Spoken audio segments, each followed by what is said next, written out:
ಮೂಡ ಹಗರಣದ ಬಗ್ಗೆ ಈಗ ಇಡಿ ಸಿದ್ಧಪಡಿಸಿರುವಂತಹ ವರದಿಯಲ್ಲಿ ಸಿಎಂ ಜೊತೆಗೆ ಅವರ ಪತ್ನಿಯ ಹೆಸರು ಉಲ್ಲೇಖವಾಗಿದೆ. ಲೋಕಾಯುಕ್ತದ ಬೇರೆ ಇದು ಬೇರೆ. 14 ಸೈಟ್ಗೆ ಸಂಬಂಧಿಸಿದಂತೆ ಇಡಿ ತನಿಖೆ ಉಲ್ಲೇಖ ಆಗ್ಬಿಟ್ಟ ತಕ್ಷಣ ಅದೇನು ಬೈಬಲ್ಲು ಭಗವದ್ಗೀತೆ ಕುರಾನ್ ಅಲ್ಲ ಅದು. ಇಡಿ ಅವ್ರು ಹೇಳ್ಬಿಟ್ರೆ ಕೋರ್ಟ್ ಏನ್ ಹೇಳುತ್ತೆ ನೋಡೋಣ, ಆಮೇಲೆ ತಗೊಳ್ಳೋಣ. ಹಾ, ಸಚಿವೆ ಲಕ್ಷ್ಮೀ ಹೆಬ್ಬಾಳ್ಕರ್ ಅದ್ರ ಮೂಲ ಯಾರು ನಟೇಶ್ ಹೆಸರು ಹೇಳ್ತಿದ್ದಾರೆ ಇವರು ಅಥವಾ ಯಾರ್ದೋ ಒಬ್ರು ಫಾರ್ಮರ್ ಕಮಿಷನರ್ ಹೆಸರು.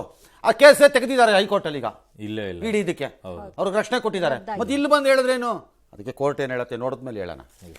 ಸಚಿವೆ ಲಕ್ಷ್ಮೀ ಹೆಬ್ಬಾಳ್ಕರ್ಗೆ ನಿಂದಿಸಿದ ಪ್ರಕರಣದಲ್ಲಿ ಬಿಜೆಪಿ ಎಂಎಲ್ಸಿ ಸಿಟಿ ರವಿಗೆ ಹೈಕೋರ್ಟ್ ತಾತ್ಕಾಲಿಕ ರಿಲೀಫ್ ಕೊಟ್ಟು ವಿಚಾರಣಾಧೀನ ನ್ಯಾಯಾಲಯದಲ್ಲಿನ ಪ್ರಕ್ರಿಯೆಗೆ ತಡೆಯಾಜ್ಞೆ ನೀಡಿದೆ. ಲಕ್ಷ್ಮೀ ಹೆಬ್ಬಾಳ್ಕರ್ಗೆ ಸಮನ್ಸ್ ಜಾರಿ ಮಾಡಿ ಫೆಬ್ರವರಿ 20ಕ್ಕೆ ವಿಚಾರಣೆಯನ್ನು ಮುಂದೂಡಿದೆ. ಇನ್ನು ನಿರ್ಭೀತಿಯಿಂದ ಮಾತನಾಡುವುದು ಸದಸ್ಯರಿಗೆ ಇರುವ ವಿನಾಯಿತಿ ಅಂತ ಸಿಟಿ ರವಿ ಪರ ವಕೀಲರು ವಾದ ಮಾಡಿದ್ರು. ಈ ವೇಳೆ ಜಡ್ಜ್ ನಿರ್ಭೀತಿಯಿಂದ ಏನ್ ಬೇಕಾದ್ರೂ ಮಾತನಾಡಬಹುದು ಅಂತ ಪ್ರಶ್ನೆ ಮಾಡಿದ್ರು. ಹೌದು, ಮಾತಾಡ್ಬೋದು, ಅದನ್ನ ನ್ಯಾಯಮೂರ್ತಿಗಳಿಗೆ ಹೇಳಬೇಕು. ನಾವಡಗಿಯವರು ಮಾತಾಡಬಹುದು, ಏನ್ ಬೇಕಾದ್ರೂ. ಹೌದು, ಆದರೆ ಅದು ಸರಿಯೋ ತಪ್ಪೋ ಎಂಬ ನಿರ್ಧಾರವನ್ನು ಆ ಸದನವೇ ಮಾಡಬೇಕು ಮತ್ತು ಆ ಸದನದ ಸಭಾಧ್ಯಕ್ಷರೇ ಮಾಡಬೇಕು. That is the beauty of the protection of the legislature houses. ಇದನ್ನೇ ನಾನು ಈ ಕರ್ನಾಟಕದ ಘನತೆವೆತ್ತ ಶಾಸಕರುಗಳಿಗೆ ಬಡ್ಕೋತಾ ಇರೋದು ಅವತ್ತಿಂದ. Decide the sanctity of what you have already. ಅದು ಕಳ್ಕೋತಿರೋ ಇಟ್ಕೋತಿರೋ ತೀರ್ಮಾನ ಮಾಡ್ಕೊಳ್ಳಿ ಅಂತ.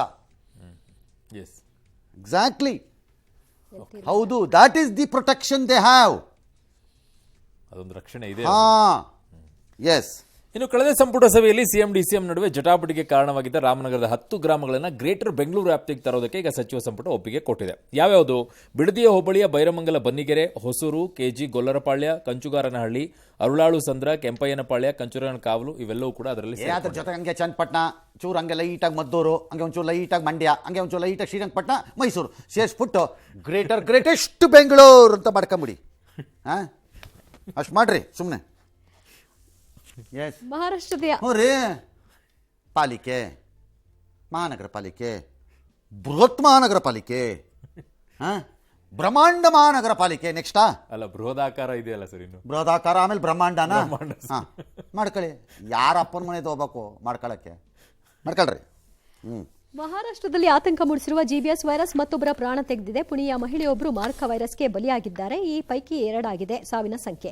127 ಮಂದಿ ಸೋಂಕಿತರಾಗಿದ್ದಾರೆ. 13 ಮಂದಿ ವೆಂಟಿಲೇಟರ್ನಲ್ಲಿದ್ದಾರೆ. ಚಿಕಿತ್ಸಾ ವೆಚ್ಚ ಜಾಸ್ತಿ ಆಗಿರೋ ಕಾರಣ ಮಹಾರಾಷ್ಟ್ರ ಸರ್ಕಾರವೇ ಇದನ್ನು ಭರಿಸ್ತಾ ಇದೆ. ಕರ್ನಾಟಕವೂ ಕೂಡ ಈಗ ಎಚ್ಚೆತ್ತುಕೊಂಡಿದ್ದು ಜೆಬಿಎಸ್ಗೆ ಯಾರಾದರೂ ತುತ್ತಾದರೆ ಸರ್ಕಾರ ಆಯುಷ್ಮಾನ್ ಭಾರತ್ ಯೋಜನೆಯಡಿ ನೀಡುವಂತೆ ಆದೇಶವನ್ನ ಮಾಡಿದೆ. ಆಯುಷ್ಮಾನ್ ಭಾರತ್ ಯೋಜನೆಯಲ್ಲೇನೋ ಕೊಡಬಹುದು, ಬಟ್ ಕರ್ನಾಟಕದಲ್ಲಿ ನಮ್ಮಲ್ಲಿ ಇಲ್ಲ ಅಲ್ವಾ? ಇನ್ನೂ ಬಂದಿಲ್ಲ ಅಂತ ಯಾವ ಕೇಸ್ಗಳು. ಅಲ್ಲ, ಆಯುಷ್ಮಾನ್ ಯೋಜನೆ ಇದೆಯಾ? ಇದೆ ಸರ್, ಇದೆ. ನಮ್ಮಲ್ಲಿ ಮಾಡಿದಾರಾ? ಇದೆ ಸರ್. ಮಾಡಿದ್ರೆ ಬಚಾವು. Okay, all right, S.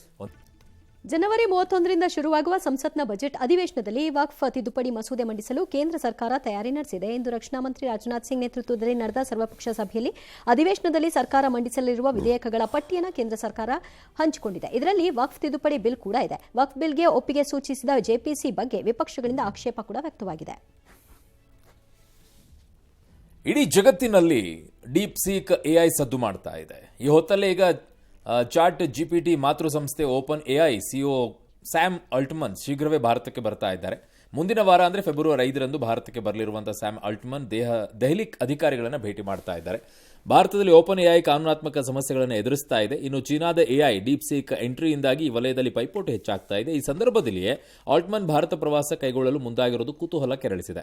ಅಂದಹಾಗೆ ಆಲ್ಟ್ಮನ್ ಕೊನೆಯದಾಗಿ 2023ರಲ್ಲಿ ಭಾರತ ಪ್ರವಾಸ ಕೈಗೊಂಡಿದ್ರು. ಈ ವೇಳೆ ಪ್ರಧಾನಿ ಮೋದಿಯನ್ನ ಭೇಟಿ ಮಾಡಿ ಎಐ ಸಾಮರ್ಥ್ಯಗಳ ಬಗ್ಗೆ ವಿವರಿಸಿದ್ರು ಆ ಟೈಮಲ್ಲಿ. ಈ ಮಧ್ಯೆ ಮುಂದಿನ 8 ತಿಂಗಳಲ್ಲಿ ಭಾರತ ಸ್ವಂತ ಎಐ ಮಾಡೆಲ್ ಹೊಂದುವ ವಿಶ್ವಾಸವನ್ನು ಕೇಂದ್ರ ಸಚಿವ ಅಶ್ವಿನಿ ವೈಷ್ಣವ್ ವ್ಯಕ್ತಪಡಿಸಿದ್ದಾರೆ.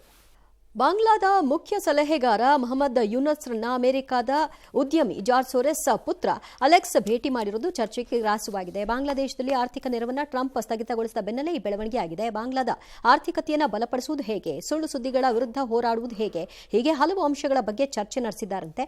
3 ತಿಂಗಳ ಅವಧಿಯಲ್ಲಿ ಇಬ್ಬರು ಭೇಟಿಯಾಗಿರೋದು ಇದು 2ನೇ ಬಾರಿ.